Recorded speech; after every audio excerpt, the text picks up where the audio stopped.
मित्रों, पहलगाम में जिस प्रकार से हमला हुआ और उस हमले के बाद अपने व्यस्ततम कार्यक्रमों के बीच भी प्रधानमंत्री ने अपने मधुबनी के दौरे को रद्द नहीं किया। ये एक कहीं ना कहीं देखेंगे तो एक प्रधानमंत्री का कमिटमेंट जो मिथिला के विकास के प्रति है, इस बात को परिलक्षित करता है। और उसका सबसे बड़ा सबूत आज मिथिला को मिलने जा रहा है, जब प्रधानमंत्री मधुबनी के विदेश्वर स्थान से बिहार को, मिथिला को और मोटे तौर पे कहें तो पूरे देश के लिए कुछ परियोजनाओं, जो परियोजनाएं पूरी हो चुकी है उसको राष्ट्र को समर्पित करेंगे। कई विकास की ऐसी योजनाएं विशेषकर रेलवे के क्षेत्र में पर आज प्रधानमंत्री मिथिला को समर्पित करेंगे। मित्रों, ये बात तो पता है हमें कि मिथिलांचल में पर्टिकुलरली विकास के जितने भी योजनाएं धरातल पर आई है, इसमें इस सरकार की, नरेंद्र मोदी की सरकार की बहुत बड़ी भूमिका है। कई उदाहरणों से हम समझ सकते हैं, जिसमें कई महत्वपूर्ण, जैसे एम्स का दरभंगा में निर्माण, दरभंगा में हवाई अड्डा का निर्माण, तो ये सब चीजें ऐतिहासिक महत्व की है, जिसका कि लाभ केवल नरेंद्र मोदी की सरकार में नहीं बल्कि इससे पहले जब देश में अटल बिहारी वाजपेयी की भी सरकार बनी थी, तो आपको पता होगा कि मिथिला का दो भाग, मतलब दरभंगा प्रमंडल और कोसी प्रमंडल 1935 में आए भूकंप के बाद से दोनों अलग हो गया था। मतलब कोसी का जो पुल था वो ध्वस्त हो गया था। परिणाम स्वरूप क्या होता था कि दरभंगा के लोगों को सहरसा जाने में कम से कम 12 घंटे 14 घंटे का समय लगता था। और आप अनुमान लगा लीजिए कि जो व्यक्ति जयनगर में रहता है मधुबनी का, उसको सहरसा जाने में कितना समय लगता होगा।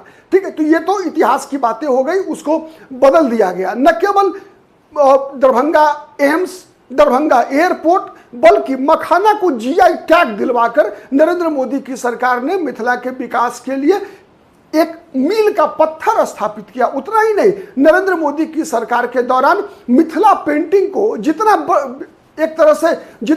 आगे बढ़ाया गया, इस कारण से रोजगार के नए अवसर मिथिला में उपलब्ध हुए। कई कलाकारों को उनका उचित मूल्य मिलना शुरू हुआ और व्यवसाय दिन दूनी रात चौगुने तरीके से बढ़ रही है। मखाना की स्थिति क्या है आप याद कर लीजिए, आज से 10 वर्ष पहले अच्छी क्वालिटी की मखाना 200-250 रुपए किलो बिका करती थी। आज कोई भी सामान्य दर्जे का भी मखाना 1000 रुपए किलो से कम नहीं मिल रहा है। वैसे खैर ये तो हो गई एक तरह से आज के मिथिला में जो भारतीय जनता पार्टी की सरकारों का योगदान रहा है उसके परिप्रेक्ष्य में। लेकिन अगर आज की परियोजनाओं की बात करें तो सबसे जो महत्व की बात है वो ये है कि सहरसा से लोकमान्य तिलक टर्मिनल मुंबई के लिए एक नई ट्रेन की शुरुआत की जा रही है। ये एक सबसे बड़ी बात है। दूसरा जो सबसे इंपॉर्टेंट ट्रेन है वो है नमो भारत रैपिड ट्रेन। नमो भारत रैपिड ट्रेन जो कि जयनगर से खुलकर पटना के लिए जाएगी। और आपको शायद आश्चर्य लगेगा कि जयनगर से पटना अब मिथिला के लोग मात्र 5.5 घंटे में पहुंचेंगे। मात्र 5.5 घंटा। आप याद कर लीजिए, एक समय था जब पटना से लोग दरभंगा 5.5 घंटे में नहीं पहुंच पाते थे।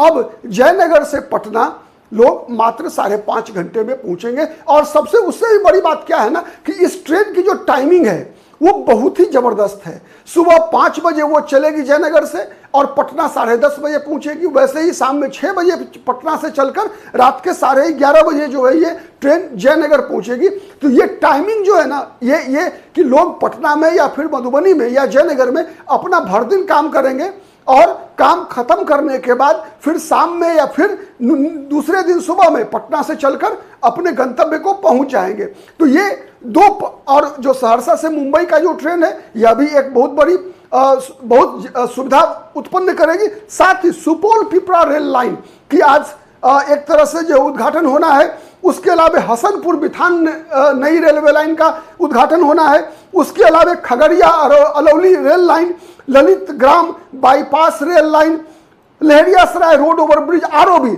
आपको पता है दरभंगा शहर की जो सबसे बड़ी समस्या है वो ट्रैफिक जाम का है। और ट्रैफिक जाम की जो समस्या है उसके पीछे ये आरओबी की कमी बहुत महसूस की जा रही है। वैसे केवल एक आरओबी बनने से दरभंगा की समस्याएं पूरी खत्म नहीं होती है, लेकिन एक शुरुआत तो हुई है जिस दिशा में, उस दिशा में मुझे लगता है कि आने वाले दिनों में दरभंगा के विकास में इस प्रकार की जो परियोजनाएं हैं और की आवश्यकता है, विशेष रूप से दोनार में, जो बेता में, इस प्रकार से दरभंगा में और कठलबाड़ी में जो आरओबी बनना है वो काफी इंपॉर्टेंट है। वैसे उसके लिए भी सैंक्शन हो चुका है, लेकिन अभी उद्घाटन करने की स्थिति नहीं आई है। इसके अलावा पिपरा से सहरसा नई रेल लाइन का भी आज जो है हरी झंडी दिखाकर प्रधानमंत्री शुभारंभ करेंगे। उसके बाद सहरसा से समस्तीपुर नई रेल सेवा का उद्घाटन होगा, सहरसा से चलकर समस्तीपुर के लिए। उसके बाद इसके अलावा प्रधानमंत्री का मधुबनी में, उसमें भी मधुबनी जिला हेडक्वार्टर में नहीं,